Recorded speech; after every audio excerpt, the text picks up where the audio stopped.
Olá pessoal, eu sou a Rafinha e estou aqui no SOM de RUA com a American Tourister.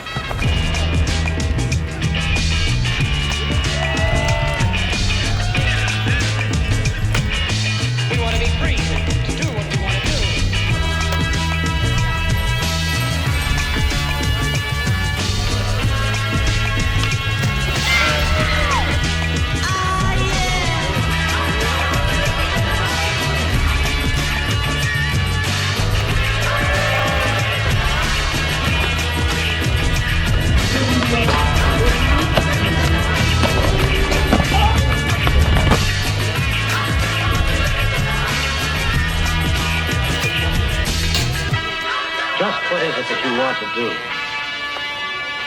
We want to be free to do what we want to do.